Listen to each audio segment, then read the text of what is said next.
ఎంతో మంది అనార్థులని ఆదరించి అన్నం పెట్టిన హోటల్ ఇది. అమృతం పంచే దేవాలయం ఇది.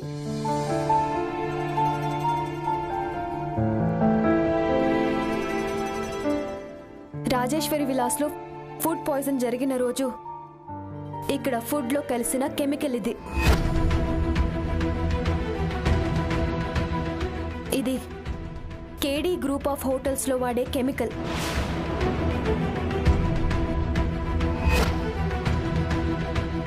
ఈ బాటిల్ మీద ఉన్న బ్యాచ్ నెంబరు మ్యానుఫ్యాక్చరింగ్ నెంబర్తో అది తయారు చేసిన కంపెనీ దగ్గరికి వెళ్ళి రుద్ర గారు, ఈశ్వర్ గారుల సహాయంతో ఎంక్వైరీ చేశాం. ఆ బ్యాచ్ మొత్తం కేడీ గ్రూప్ ఆఫ్ కంపెనీ వాళ్ళు మాత్రమే ఈ కెమికల్ తయారు చేసే వాళ్ళ దగ్గర కొనడం జరిగింది.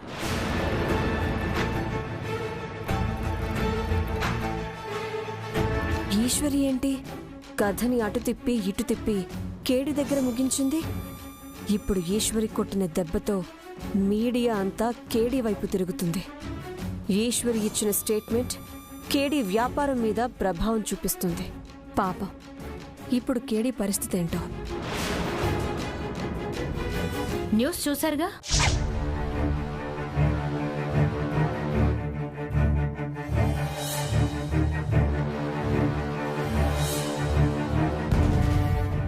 జరిగిందేంటో పూర్తిగా అర్థమైంది కదా. ఈశ్వరి జైలుకు వెళ్ళిపోతుంది అన్నారు. ఇప్పుడు వెళ్లే పరిస్థితి కనిపిస్తోందా? సమాజంలో చెడ్డ పేరు తెచ్చుకుంది అని అన్నారు. అదే సమాజం ముందు తనేంటో తను నిరూపించుకోలేదా? మీడియా వాళ్ల ముందు సమాధానం చెప్పలేని పరిస్థితిలో ఉంది అని అన్నారు. ఇప్పుడు అదే మీడియా వాళ్ళని నోరు మూయించేలా తన సత్తా ఏంటో చాటుకోలేదా? ఈశ్వరిని మీరు చాలా తక్కువ అంచనా వేశారండి. అప్పుడే ఏమైపోయింది యశోదా? అంటే దారం కట్టగానే గాలిపటం ఎగరేయలేరు. దాని చుట్టూ ఉన్న గాలి కూడా దానికి సహకరించాలి. సహకరిస్తుందండి. తప్పు చేసిన వాళ్లకి శిక్ష పడే విధంగా గాలి వీచింది. ఒక మంచి ప్రయత్నం చేస్తున్న ఈశ్వరిని గోతిలోకి నెట్టాలనుకున్నాడు ఆ కేడి. అదే గోతిలో తానే పడ్డాడు.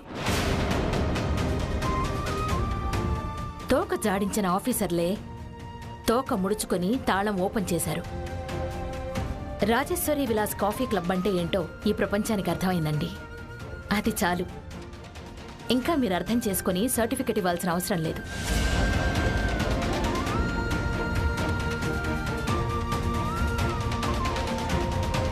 నా కోడలు సమర్థురాలు, సామాన్యులకు అందదు. గుర్తుపెట్టుకోండి.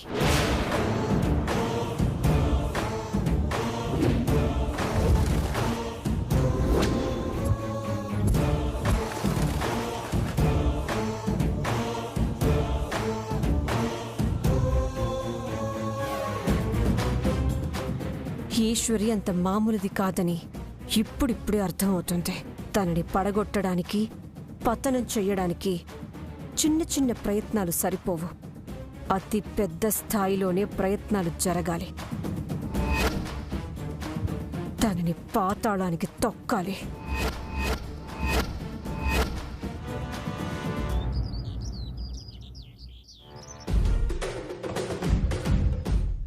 ఈశ్వరి, అమాయకంగా కనిపిస్తున్నావు కదా అనుకున్నాను. అణుబాంబులా పేలుతావని అస్సలు ఊహించలేదు.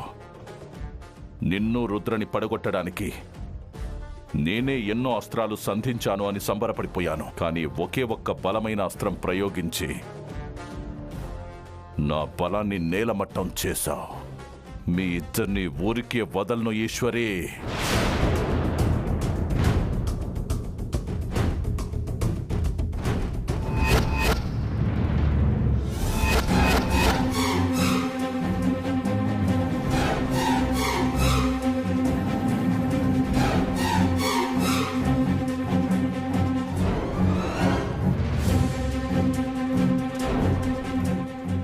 ఏంటి కేడి, తగిలిన దెబ్బతో దిమ్మ తిరిగి మైండ్ బ్లాక్ అయిందా? బ్లాక్ అయ్యే ఉంటుందిలే. ఎందుకంటే తగిలిన దెబ్బ అలాంటిది. నన్ను ఈశ్వరిని పడగొట్టడం కోసం పెళ్లి చెడగొట్టడం కోసం చాలా ప్రయత్నాలు చేసావు. ఆఖరికి మేము కొట్టిన దెబ్బతో ఒక్కసారిగా ఇలా చతికిల పడ్డావు.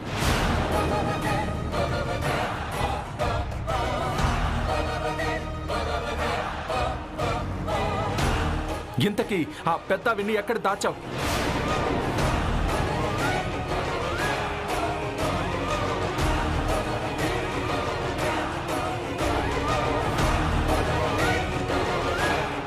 ఏ ముసలావిడ? నిజాలు బయటపడిపోయాక కూడా దాచడానికి ట్రై చేయకండి కేడి గారు. ఎక్కడ ఆవిడ? మీరు ఎవరి గురించి మాట్లాడుతున్నారో నాకు తెలీదు. నువ్వు చెప్పకపోయినంత మాత్రాన మేం కనిపెట్టలేమనుకుంటున్నావా? ఆవిడికేమైనా అయితే ఊచ లెక్క పెట్టేది నువ్వే కేడి. పరువు పోయింది చాలేదా? జైలుకి కూడా పోవాలా? నువ్వు చెప్పకపోయినా ఆవిడ్ని ఎలా కనిపెట్టాలో నాకు బాగా తెలుసు.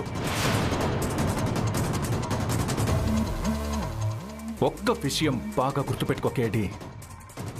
చెడు చెయ్యాలి అన్న ఆలోచన కాసేపు నీకు సంతోషం ఇవ్వచ్చు, కానీ నువ్వు తలపెట్టిన చెడే నిన్ను మింగే ఒక విష సర్పంలాగా నీ మీదకి ఏదో ఒక రోజు దూసుకుని వస్తుంది.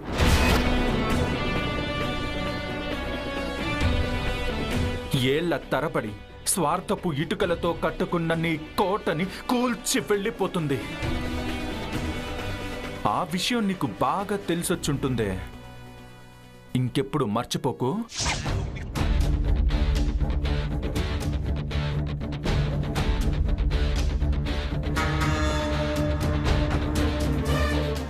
ఏంటి రుద్ర, ఒక ప్రెస్ మీట్ పెట్టేసి 4 ఛానళ్లను పిలిచి 4 మాటలు చెప్పేస్తే గెలిచేశామనుకుంటున్నారా? మీరు చెప్పింది రుజువవ్వాలంటే సంవత్సరాల కాలం పట్టేస్తుంది. అసలు రుజువవుతుందో లేదో కూడా తెలియని పరిస్థితి.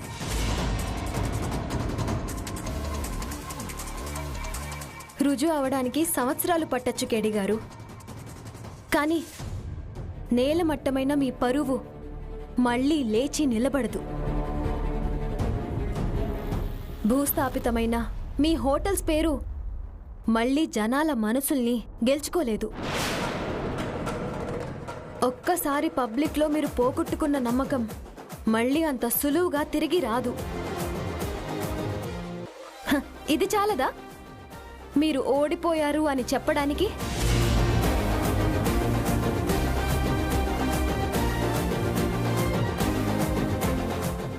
కేడి, గెలవడానికి కష్టపడ్డవాడు గెలుస్తాడు. గెలవడం కోసం ప్రయత్నం చేసినవాడు గెలుస్తాడు. అంతేకాని పక్కనున్న వాడిని తొక్కడానికి ట్రై చేసిన వాడు గెలవడం. ఇంత చిన్న లాజిక్ ఎలా మర్చిపోయావు?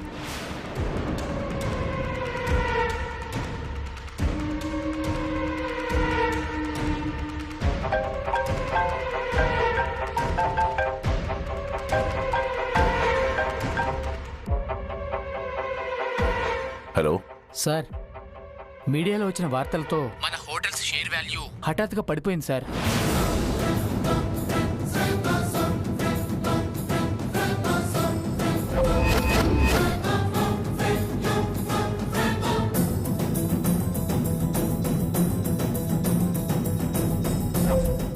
వాట్?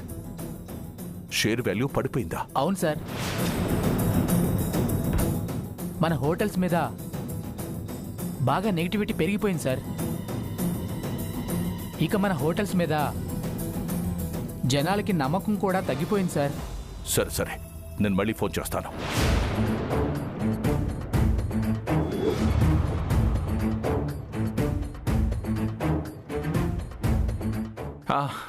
కేడి, పేరు పోయాక పరువు జారాక నీకు పెద్దగా పని ఉండదు. అందుకే నా పెళ్లికొచ్చి రాజేశ్వరి విలాస్ కాఫీ క్లబ్లో పెళ్లి భోజనం చేసి వెళ్ళిపో.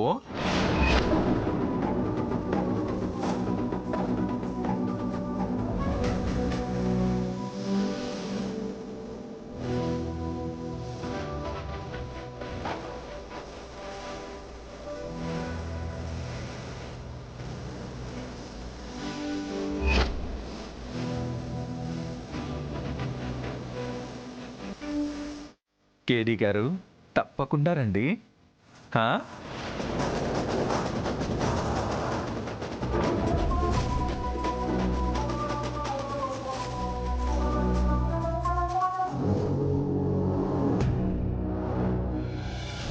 పడిపోయిన నన్ను వెక్కిరించి వెళుతున్నారు కదా రుద్రా, పైకి లేస్తా, మీ పతనానికి దారి వేస్తా. గాయపడ్డ సింహం పంజా విసిరితే అది ఎంత బలంగా ఉంటుందో, అవతలి వాళ్ళని ఎంత బలహీనుల్ని చేస్తుందో మీకు అతి త్వరలో తెలిసేలా చేస్తా. రుద్రా!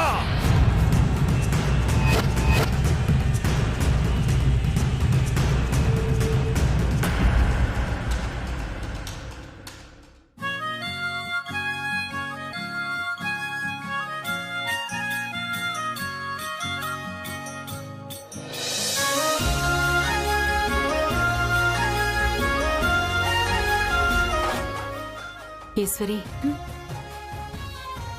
ఏంటి పెద్దమ్మా? రేపటి నుంచి నువ్వు ఎక్కడికి కదలటానికి వీల్లేదు. ఎందుకు పెద్దమ్మా? రేపే నిన్ను పెళ్లి కూతుర్ని చేయటం. పెళ్లి కూతుర్ని చేశాక ఇల్లు దాటి ఎక్కడికి వెళ్ళకూడదు. సమస్యలన్నీ తీరిపోయాయి. ఇక బయటికెళ్లాల్సిన అవసరం ఏముంటుందిలే కామాక్షి.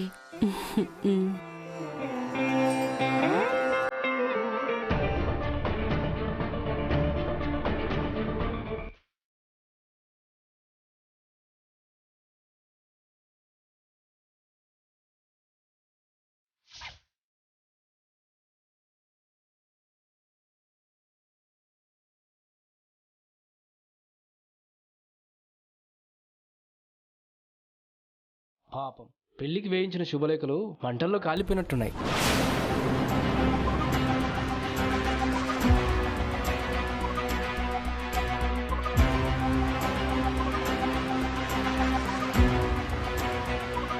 శుభలేఖలు కాలిపోవడం అపశకునం. ఈ అపశకునాన్ని ఆ పైవాడి ఆజ్ఞల ఆదేశంలా తీసుకొని ఇది ఇక్కడితో వదిలేద్దాం బాబు.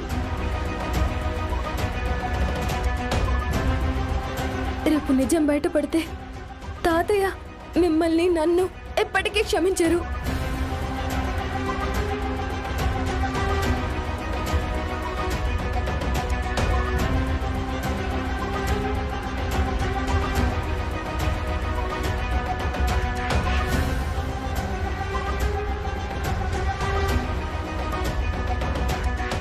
పెదమ్మా,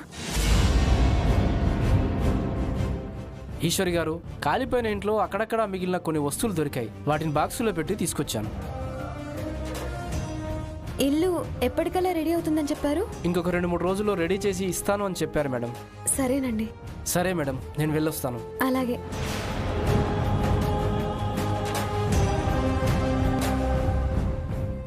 అయితే పెళ్ళయ్యాక అక్కని బావుని నేరుగా కొత్తింటికి తీసుకువెళ్ళిపోవచ్చు అన్నమాట.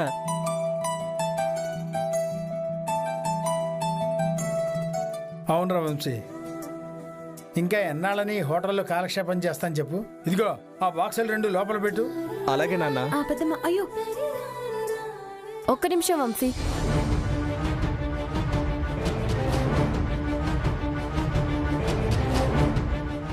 ఏం పిన్ని, ఎందుకు? నా వస్తువులు ఏమైనా ఉన్నాయేమో చూసుకుంటాను.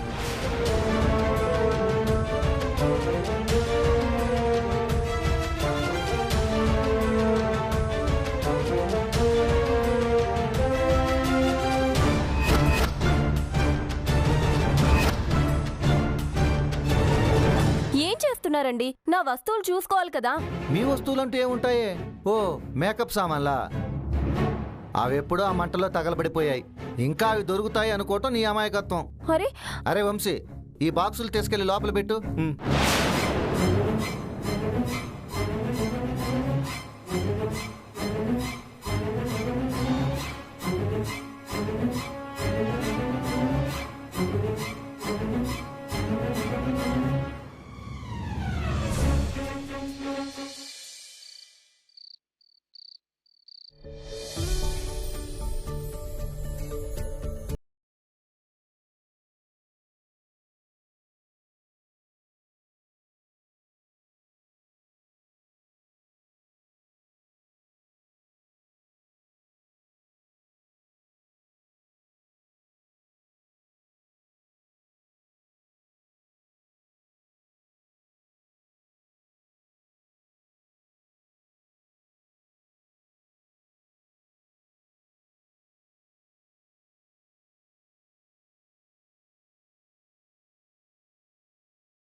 అమ్మా,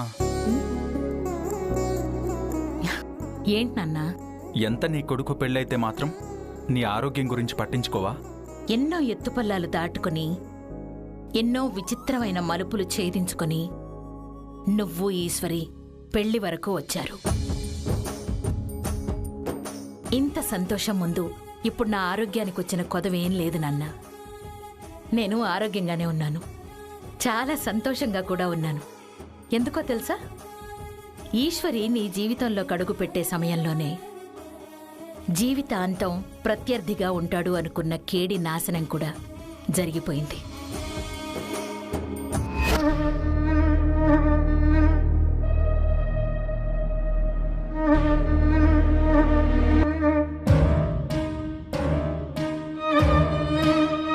చాలా మంచి శుభశకునం కదా? అవునమ్మా. శుభశకునం కాదు, అపశకునం. అపశకునమ్మా?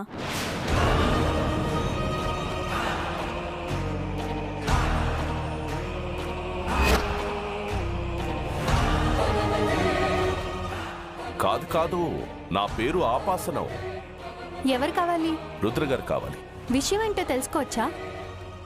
కళ్యాణ మండపం దగ్గర పెట్టబోయే క్యాటరింగ్ గురించి మాట్లాడడానికి వచ్చారు. ఆ జ్యూస్ ఇవ్వండి, నేనే రుద్రగారికి ఇస్తాను. లేదు, మా సార్ తిడతారు.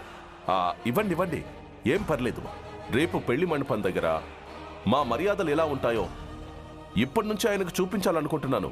పర్లేదు, ఇవ్వండి ఇవ్వండి ఇవ్వండి. వద్దండి.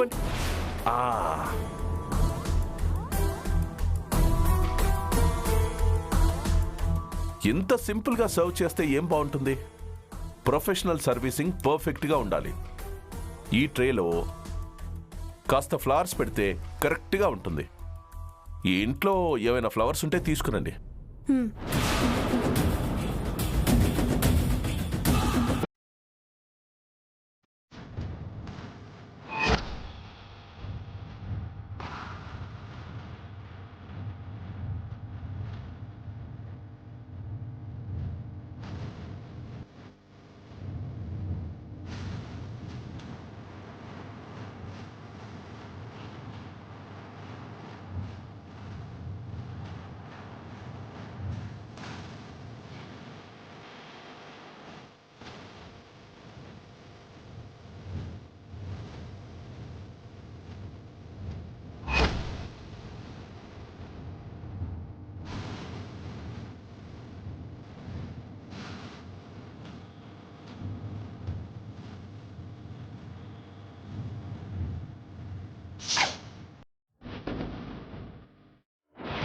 నేను ఇప్పుడు ఒక పని మీద వచ్చాను.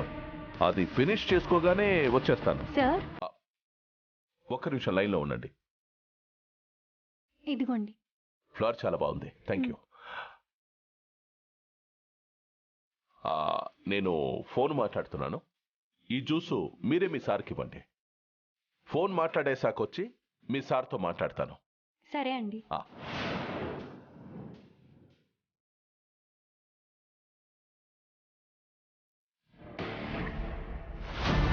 పెళ్లిపీటలెక్కాల్సిన రుద్రనీలకంఠ నీళ్లలో శవమై తేలాడు అనే వార్త రేపు న్యూస్ పేపర్లలో వస్తే అది చూడ్డానికి ఎంత అందంగా ఉంటుందో, అది చదువుతూ ఉంటే ఎంత ఉల్లాసంగా ఉంటుందో.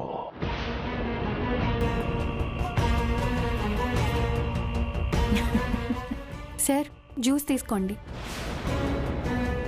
జ్యూస్ తాగి వెళ్ళి పడుకోనన్నా. రేపు నిన్ను పెళ్లి కొడుకుని చేసేది ఉందిగా. కంటి నిండా నిద్రపోతే టైర్డ్నెస్ తగ్గి ఫ్రెష్గా కనిపిస్తావు. అలాగే అమ్మా.